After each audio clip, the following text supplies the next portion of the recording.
ವೀಕ್ಷಕರೇ ನಮಸ್ಕಾರ. ಅತ್ಯಾಚಾರದ ಪ್ರಕರಣದಲ್ಲಿ ಮಾಜಿ ಸಂಸದ ಪ್ರಜ್ವಲ್ ರೇವಣ್ಣ ಅಪರಾಧಿ ಅಂತ ಈಗಾಗಲೇ ನ್ಯಾಯಾಲಯ ಜೀವಾವಧಿ ಶಿಕ್ಷೆ ಕೊಟ್ಟಿದ್ದು ನಿಮಗೆಲ್ಲ ಗೊತ್ತೈತೆ.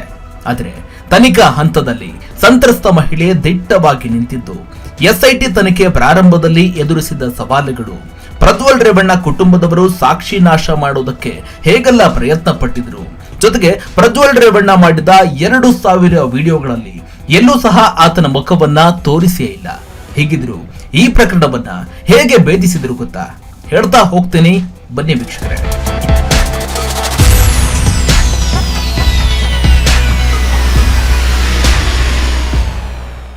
ಈ ಪ್ರಕರಣದ ಸಂಬಂಧಪಟ್ಟಂತೆ ಎಡಿಜಿಪಿ ಬಿಕೆ ಸಿಂಗ್ ಅವರು ವಿವರವಾಗಿ ಬಿಚ್ಚಿಟ್ಟಿದ್ದಾರೆ. ಅವರು ವಿಶೇಷ ತನಿಖಾ ದಳದ ಮುಖ್ಯಸ್ಥರಾಗಿದ್ದರು. ದೂರುದಾರ ಮಹಿಳೆಯ ಹೇಳಿಕೆಯನ್ನ ದಾಖಲಿಸುವುದಕ್ಕೆ ಜೈವಿಕ ತಂತ್ರಜ್ಞಾನ, ಡಿಜಿಟಲ್, ಮೊಬೈಲ್ ಮತ್ತು ವೈಜ್ಞಾನಿಕ ಪುರಾವೆಗಳನ್ನ ಸಂಗ್ರಹಿಸಲಾಗಿತ್ತು. ಬಳಿಕ ನಮಗೆ ಸಿಕ್ಕ ಸಾಕ್ಷಿಗಳು, ಪುರಾವೆಗಳು, ತಜ್ಞರ ವರದಿಯನ್ನ ಆರೋಪ ಪಟ್ಟಿಯಲ್ಲಿ ಸೇರಿಸಲಾಗಿತ್ತು. ಅತ್ಯಾಚಾರದ ವಿಡಿಯೋಗಳನ್ನು ಇಟ್ಕೊಂಡು ಪ್ರಜ್ವಲ್ ಸಂತ್ರಸ್ತ ಮಹಿಳೆಯನ್ನ ಬೆದರಿಸುತ್ತಾ ಇದ್ದ. ವಿಡಿಯೋ ಮೂಲಕ ಅವರನ್ನ ಬೆದರಿಕೆ ಹಾಕಿ ಮೌನವಾಗಿರುವಂತೆ ಮಾಡ್ತಾ ಇದ್ದ. ಆದರೆ ಈ ವಿಡಿಯೋಗಳಲ್ಲಿ ಪ್ರಜ್ವಲ್ ರೇವಣ್ಣ ಯಾವುದೇ ಕಾರಣಕ್ಕೂ ತನ್ನ ಮುಖವನ್ನ ಮಾತ್ರ ತೋರಿಸ್ತಾ ಇರಲಿಲ್ಲ. ಸೋರಿಕೆಯಾದ ಇತರ ವಿಡಿಯೋಗಳಲ್ಲಿ ದೇಹಗಳ ಭಾಗಗಳು, ಪ್ರಸ್ತುತ ಅಪರಾಧ ಸಾಬೀತಾಗಿರುವ ಪ್ರಕರಣದ ವಿಡಿಯೋಗಳಲ್ಲಿದ್ದ ದೇಹದ ಭಾಗಗಳೊಂದಿಗೆ ಜೋಡಿಸಿ ಗುರುತು ಮಾಡುವುದಕ್ಕೆ ವಿಧಿವಿಜ್ಞಾನ ಸಾಧನಗಳನ್ನ ಬಳಕೆ ಮಾಡಿಕೊಳ್ಳಲಾಗಿತ್ತು. ಈ ತನಿಖೆ ವೇಳೆ ತಮ್ಮ ತಂಡ 2 ಅಂತಾರಾಷ್ಟ್ರೀಯ ಪ್ರಕರಣವನ್ನ ಅಧ್ಯಯನ ಮಾಡಿತ್ತು.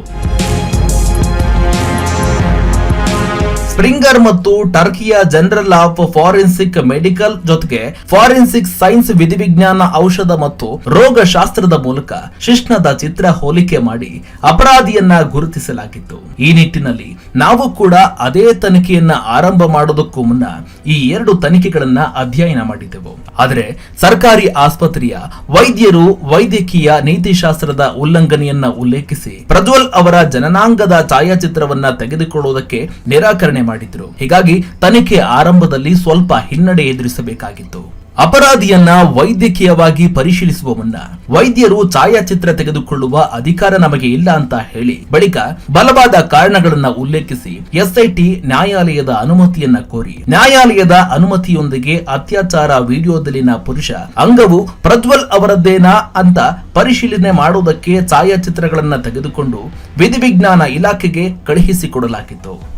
ಆರೋಪಿ ಪ್ರಜ್ವಲ್ ರೇವಣ್ಣ ಮತ್ತು ವಿಡಿಯೋದಲ್ಲಿ ಕಂಡುಬರುವ ವ್ಯಕ್ತಿಯ ವಿರೂಪ ವಿಜ್ಞಾನದ ಲಕ್ಷಣಗಳನ್ನ, ಅವನ ಗುರುತುಗಳನ್ನ ಹೊಂದಿಸಿ ಹೋಲಿಸಲಾಗ್ತಾ ಇತ್ತು. ಚರ್ಮದ ಗಾಯಗಳು, ಗಾಯದ ಗುರುತುಗಳು, ಪುರುಷನ ಜನನಾಂಗದ ಆಕಾರ ಮತ್ತು ಚರ್ಮದ ಬಣ್ಣ, ಕೂದಲಿನ ಮಾದರಿ, ವಿಡಿಯೋದಲ್ಲಿ ಬಹಿರಂಗಗೊಂಡಿದ್ದ ದೇಹದ ಭಾಗಗಳು, ಮೈಕಟ್ಟು, ಉದಾಹರಣೆಗೆ ಕೈ ಮುಂತಾದ ಹೋಲಿಕೆಗಳು, ವ್ಯತ್ಯಾಸಗಳನ್ನ ಪರಿಶೀಲಿಸಲಾಗಿತ್ತು. ಇದರಿಂದ ಅಪರಾಧಿಯನ್ನ ಗುರುತಿಸುವುದಕ್ಕೆ ಸಾಧ್ಯವಾಯಿತು ಅಂತ ಅಧಿಕಾರಿಗಳು ಹೇಳಿಕೆ ಕೊಟ್ಟಿದ್ದಾರೆ.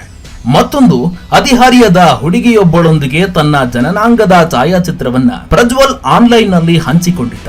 ಇದು ಕೂಡ ಪ್ರಕರಣದಲ್ಲಿ ಪ್ರಗತಿ ಸಾಧಿಸುವುದಕ್ಕೆ ಸಹಾಯ ಮಾಡಿತು. ಚಿತ್ರದ ದಿನಾಂಕ ಮತ್ತು ಸಮಯದ ಜೊತೆಗೆ ಚಿತ್ರವನ್ನ ಹಂಚಿಕೊಂಡಿದ್ದ ಕಂಪ್ಯೂಟರ್ನ IP ವಿಳಾಸವನ್ನ ಬಳಸಿಕೊಂಡು ಅಪರಾಧಿಯನ್ನ ಪತ್ತೆ ಮಾಡೋದಕ್ಕೆ ಸಾಧ್ಯವಾಯಿತು. ವಿಧಿವಿಜ್ಞಾನ ವೈದ್ಯಕೀಯ ತಜ್ಞರು, ಚರ್ಮರೋಗ ತಜ್ಞರು ಮತ್ತು ಮೂತ್ರಶಾಸ್ತ್ರಜ್ಞರ ಸಹಾಯದಿಂದ ಅಪರಾಧಿಯನ್ನ ಗುರುತಿಸಲು ಚಿತ್ರದೊಂದಿಗೆ ಹೊಂದಾಣಿಕೆ ಮಾಡಲಾಗಿತ್ತು. ಪ್ರಜ್ವಲ್ ಪ್ರಕರಣದಲ್ಲಿ ಅತ್ಯಾಚಾರ ನಡೆದ ಅಪರಾಧದ ಸ್ಥಳವನ್ನು ಕೂಡ ಮರುಸೃಷ್ಟಿಸುವುದಕ್ಕೆ ಫಾರೆನ್ಸಿಕ್ ಪರಿಕರಣಗಳನ್ನ ಸಹ ಬಳಸಲಾಗಿತ್ತು. ಅತ್ಯಾಚಾರ ನಡೆದ ಕೊಠಡಿಗಳಲ್ಲಿ ಗುರುತುಗಳ ಮರೆಮಾಚುವುದಕ್ಕೆ ಪ್ರಯತ್ನಗಳನ್ನು ಕೂಡ ಮಾಡಲಾಗಿತ್ತು. ಗೋಡೆಗಳಿಗೆ ಬಣ್ಣವನ್ನು ಕೂಡ ಬಳಿಯಲಾಗಿತ್ತು. ಆದರೆ ಗುರುತುಗಳು ಹೋಗಿರಲಿಲ್ಲ.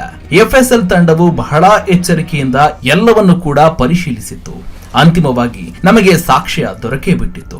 ಈ ಪ್ರಕರಣದ ಸಂಪೂರ್ಣ ತನಿಖೆಯು ಬಹುತೇಕವಾಗಿ ಡಿಜಿಟಲ್ ತಂತ್ರಜ್ಞಾನ ಮತ್ತು ವಿಧಿವಿಜ್ಞಾನ ಮತ್ತು ಪರೀಕ್ಷೆಯಿಂದ ಪಡೆದ ಪುರಾವೆಗಳ ಮೇಲೆ ನಿಂತಿದೆ ಅಂತ ಎಡಿಜಿಪಿ ಬಿಕೆ ಸಿಂಗ್ ಅವರು ತಿಳಿಸಿದ್ದಾರೆ.